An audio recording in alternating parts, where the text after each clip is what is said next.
C'est une avancée considérable.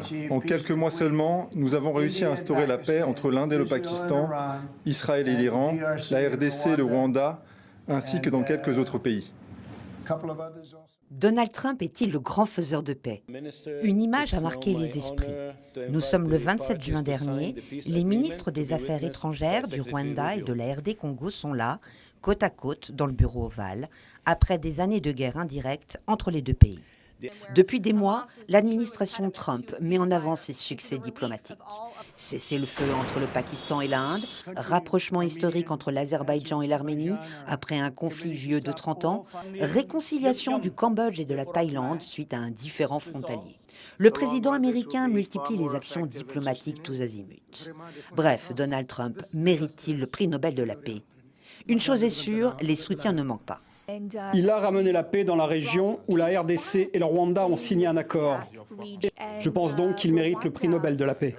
À l'heure où nous parlons, il rétablit la paix dans un pays après l'autre, dans une région après l'autre. Alors je voudrais vous présenter, Monsieur le Président, la lettre que j'ai envoyée au comité du prix Nobel. Donald Trump espère imiter son grand rival, le président Barack Obama, prix Nobel de la paix en 2009. Mais les succès diplomatiques de l'actuel locataire de la Maison-Blanche restent fragiles. Les accords de paix. En tout cas, il multiplie les initiatives qu'il présente comme des accords de paix, que ce soit entre la Thaïlande et le Cambodge, entre la RDC et le Rwanda. Il a prétendu aussi que c'était lui qui avait arrêté la guerre entre l'Inde et le Pakistan. Ce qu'il faut par contre en revanche beaucoup garder en tête avec Donald Trump, c'est que tous ces accords de paix, je mets vraiment des grands guillemets autour, on est vraiment sur des opérations de communication. Quand on regarde dans les détails, on est soit sur des pré-accords de paix, soit sur des on va dire des documents qui n'engagent pas beaucoup en fait les signataires. Sur le continent africain, les combats continuent dans l'est de la RDC, entre l'armée congolaise et le M23, la milice soutenue par Kigali.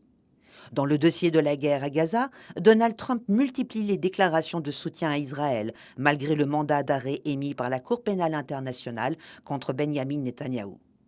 Il a également bombardé l'Iran en juin dernier pour venir en aide à son allié israélien.